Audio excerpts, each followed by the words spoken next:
Polícia Civil de Lajeado lança núcleo de mediação de conflitos. Vacinação contra a gripe em Lajeado alcança quase 80% da população dos grupos de risco. Na série produzida pela Rede Prosa, a relação entre a estação ferroviária e a cidade de Santa Maria. E Lajeado se organiza para a passagem da tocha olímpica pelo município. A partir de agora, você confere essas e mais notícias aqui no Jornal da Univates, primeira edição.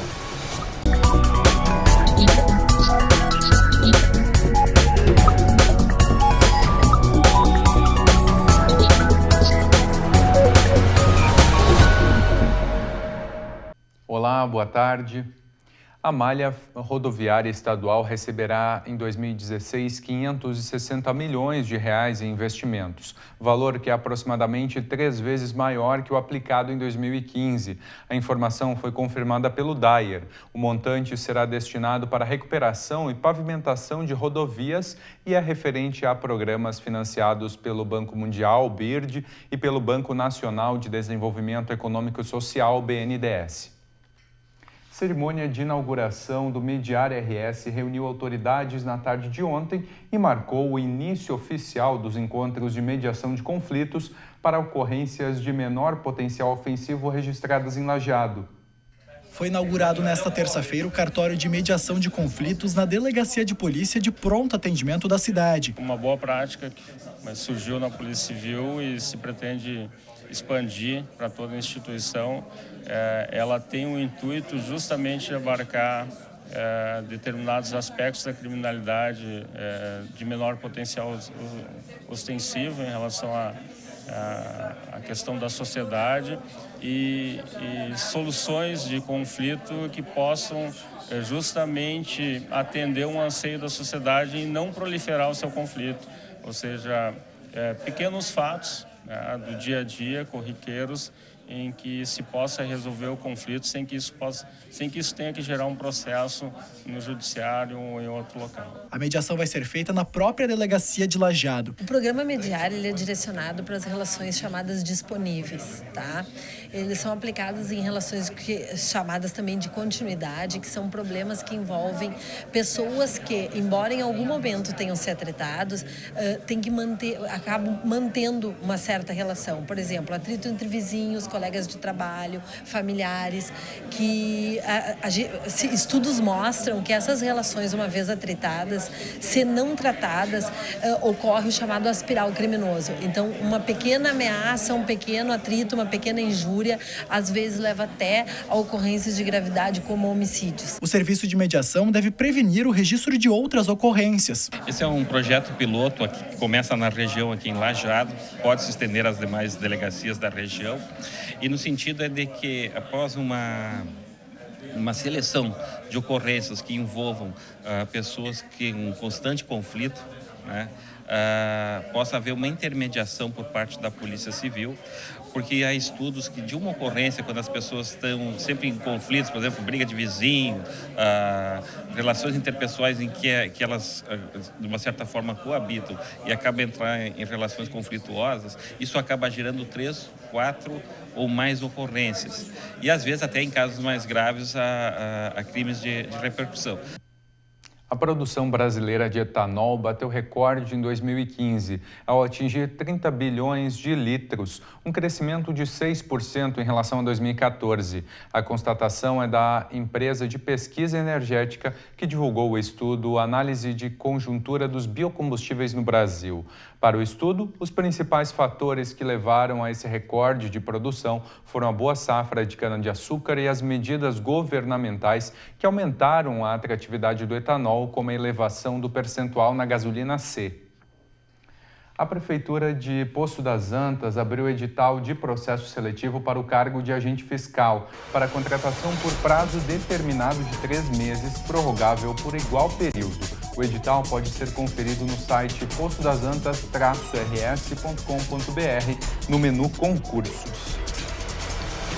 E a seguir, Lajeado vacinou quase 80% das pessoas no grupo de risco contra a gripe.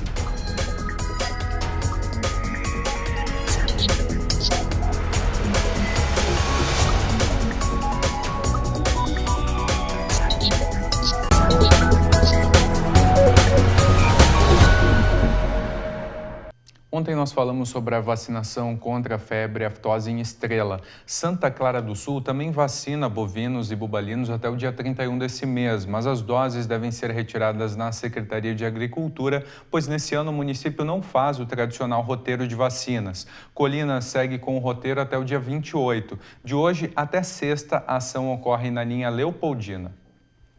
Os servidores da Secretaria de Obras de Cruzeiro do Sul continuam a trabalhar na Casa do Morro. O local passa por reforma. Foram levantadas as paredes internas para depois fazer a chapa de concreto. O investimento para a obra é todo do município, auxiliado por recursos de campanhas como dos amigos da Casa do Morro e de doações de pessoas da comunidade e empresas. A campanha de vacinação contra a gripe começou no dia 25 de abril. Em Lajeado, os números são positivos. A 9 dias do fim da campanha, o município já vacinou mais de 78% da meta prevista. Em Lajeado, 19 mil pessoas devem ser vacinadas até o fim da campanha no dia 20 de maio. Conforme dados da Secretaria Municipal da Saúde, na última sexta, aproximadamente 15 mil pessoas já haviam recebido a dose. 78% do grupo considerado prioritário para a vacinação. Esse ano a gente teve uma procura bem importante nos primeiros dias da campanha. Os números são bem positivos, tanto até em relação com os números do estado. O Lajeado já tem números maiores. O menor índice de vacinação ainda é de gestantes e crianças menores de 5 anos. Apenas 455 das 839 gestantes foram vacinadas, representando 54% da meta prevista. Já para as crianças, os números são um pouco mais altos. 66% já havia recebido a dose na sexta-feira. Eles são considerados dois grupos extremamente vulneráveis, relacionado à questão da imunidade, do fluxo que as crianças têm de frequentar as escolas, ambientes fechados, e a gestante em relação à própria imunidade e à proteção da criança que vai nascer. Então, a vacinação em gestantes protege, além da mãe, a criança que vai nascer até o seu 6º mês de vida, que é sim quando ela poderá fazer a vacina, que até o 6º mês a criança não fará a vacina, então a proteção que ela tem é a conferida pela gestante durante o período de gestação. A campanha segue normalmente nas unidades de saúde. O horário de vacinação é das 7h30 às 11 da manhã e do 12h30 às 4 da tarde. Crianças, a gente pede então a carteirinha de vacinação, todas elas, tem que ter em mãos a carteira. Os profissionais da saúde, a sua carteira profissional, especificando a sua profissão, idosos, o comprovante, a sua carteira de identidade, e os doentes crônicos que não fazem acompanhamento nas nossas unidades, um receituário médico indicando qual é a sua condição de saúde. A circulação de umidade garante que nas próximas horas a nebulosidade e a chance de chuva fraca e isolada permaneçam sobre a região. Mas mesmo assim, intervalos com sol também não podem ser descartados. Amanhã esse ar frio proporciona um dia de sol com nebulosidade variável ao vale. Veja as temperaturas para a região.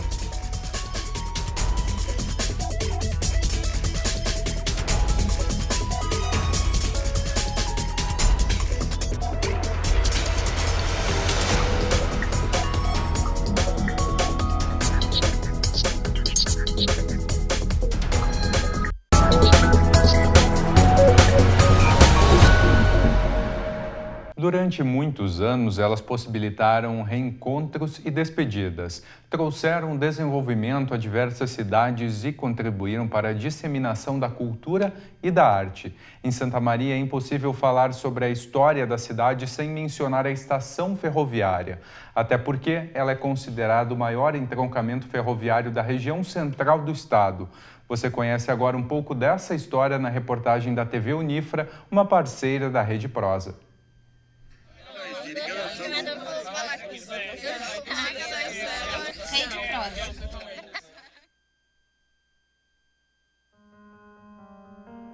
Não tem ferroviário que não gostasse do que estava fazendo.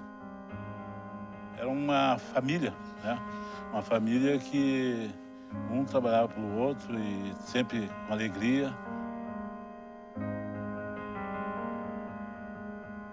É a própria ferrovia viva nessa estação, porque tudo começou aqui.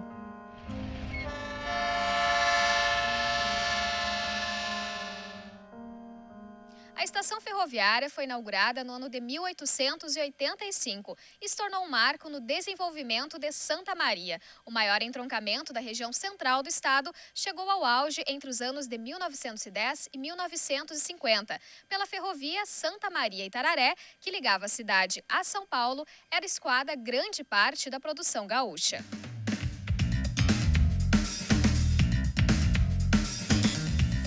A empresa belga Companhia Auxiliar de Estradas de Ferro no Brasil foi responsável pela estação até o ano de 1920. Após o governo do estado assumir a administração das estradas de ferro, foi denominada de Viação Férrea do Rio Grande do Sul. Já em 1958, quando foi incorporada pelo governo federal, passou a ser chamada Rede Ferroviária Federal Sociedade Anônima. Apesar do nome ter mudado várias vezes, o significado da ferrovia permaneceu o mesmo: desenvolvimento. A contribuição da estação férrea para a cidade de Santa Maria é fundamental. Tanto é fundamental que a duplicação da Avenida Rio Branco ela começa a partir da viação férrea e não a partir da Praça Central, que é o comum em todas as cidades. Na medida em que recursos vinham aqui para a cidade de Santa Maria, tinha uma demanda, externa que era criada na cidade. Historicamente, Santa Maria não era uma cidade tão importante, tanto que ela era, um distrito de Cachoeira do Sul. Graças à rede ferroviária, passou a ser um polo de concentração de outras regiões, né? O comércio, as compras dos lojistas são feitas através de viajantes que passavam de cidade em cidade. Então, no caso de Santa Maria, eles chegam com maior rapidez, justamente porque tem uma aviação férrea. Santa Maria, até hoje, é conhecida como uma cidade que acolhe diferentes culturas. Muito também pelo fato de ser ponto de encontro de universitários e militares de diferentes regiões do país. Mas este espaço multicultural não é de agora. Ele também teve início durante o auge do transporte ferroviário. Porque nós temos um vínculo muito grande com a região do Prata, portanto com a Argentina e Uruguai. Então, aquelas companhias que iam para fazer apresentações em Buenos Aires e Montevidéu, elas vêm via ferrovia, descem em Santa Maria e se apresentam nos teatros, porque então nós já temos o Teatro 13 de Maio, que é da década de 80. Nós, logo depois, teremos o Cine Teatro Independência e o Cine Teatro Imperial. Então, na parte cultural, ela é extremamente importante para apresentações de zarzuelas, operetas. Um período que permanece vivo nas lembranças de quem viu tudo bem de perto. Não só o desenvolvimento da cidade a partir da rede ferroviária, como também pôde contribuir com esta história. Para muitos ferroviários aposentados, a trajetória da estação se confunde com a própria história de vida. Seu Frederico, por exemplo, trabalhou por mais de 2 décadas na estação ferroviária. Ele lembra que aqui também funcionavam as principais oficinas de manutenção de trens. Dia a dia era dentro de uma oficina, era confeccionando peças para que fosse recolocado ao longo da linha.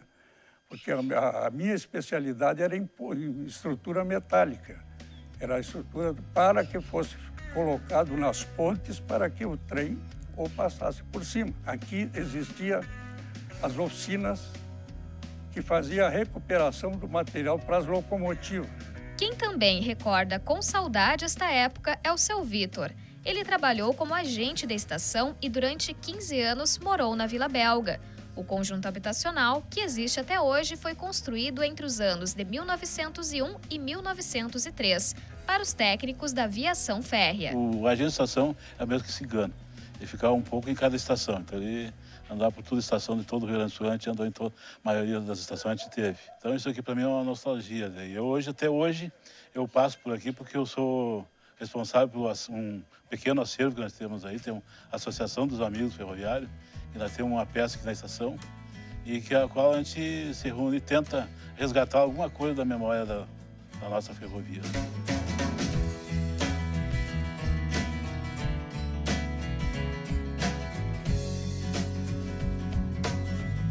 Apesar da importância para a cidade e dos dias de glória da estação ferroviária, a situação hoje é de abandono.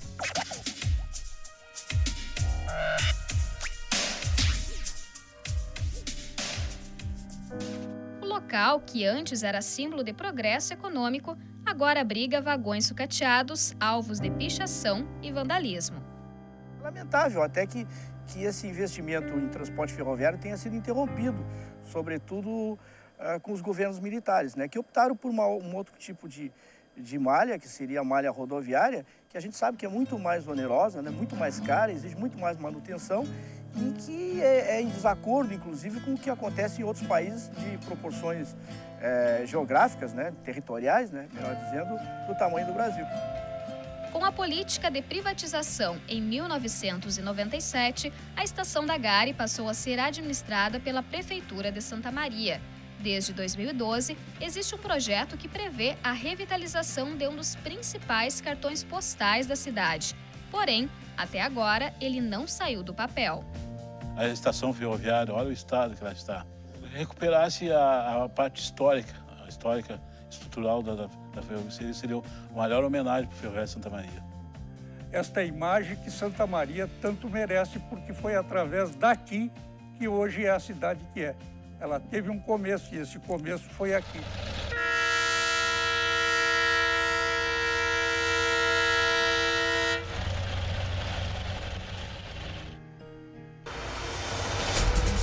E a seguir, tocha olímpica em Lajeado.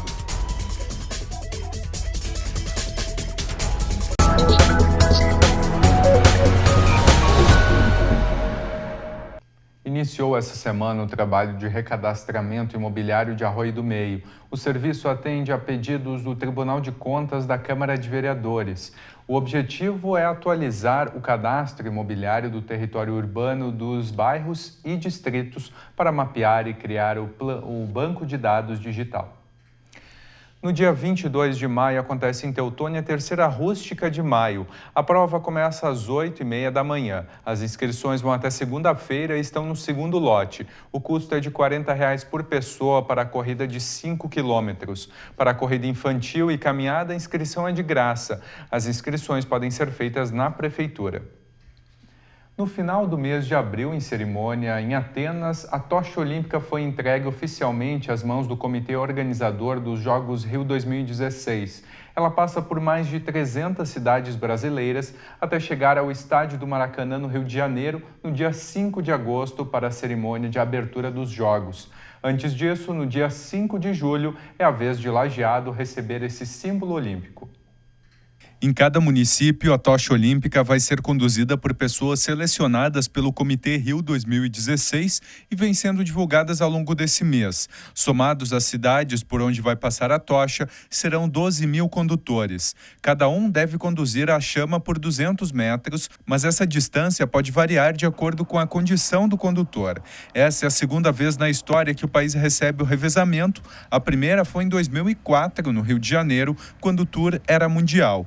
O percurso por onde vai passar a tocha olímpica ainda não foi divulgado pelo Comitê Olímpico do Rio de Janeiro, mas o ponto final está definido. Vai ser aqui, o Parque Professor Teobaldo Dick. Ao todo, 17 pessoas vão conduzir a chama aqui no município. No parque haverá apresentações artísticas e shows entre as 8 da manhã e o meio-dia. Entre os escolhidos para conduzirem a tocha pela cidade estão o patinador Marcel Stirmer, os professores de Educação Física Daniel Sen e Adilvo Batiste. Para nós até é um motivo de orgulho, né, para nossa cidade, já que temos alguns atletas também que participaram já de Olimpíadas, né, como o Marcel mesmo, né. A gente está com uma comissão, na verdade, municipal aqui, né, estamos fazendo então reuniões para questão do trajeto, quem vai carregar a tocha. A gente sabe que vai ser 17 pessoas ainda, a gente não sabe os nomes todos dessas pessoas que vão ser escolhidas. Só que dependemos também do Comitê do Rio de Janeiro, então a gente está tentando organizar da melhor forma, mas ainda vão analisar, vamos ver se está tudo dentro dos padrões mundiais, né, que exige. Então a gente tá ansioso também, né? Pelo Vale, o roteiro da tocha olímpica também passa pela manhã por Encantado, das 9h43 até as 10h24, após chegar a Lajeado, onde fica das 10h53 até as 11h49. E a edição de hoje fica por aqui. Eu volto amanhã ao 12h15. Mais notícias você confere às 6h30 da noite no Jornal da Univate, segunda edição com Ronaldo Hempel. Tenha uma boa tarde e até amanhã.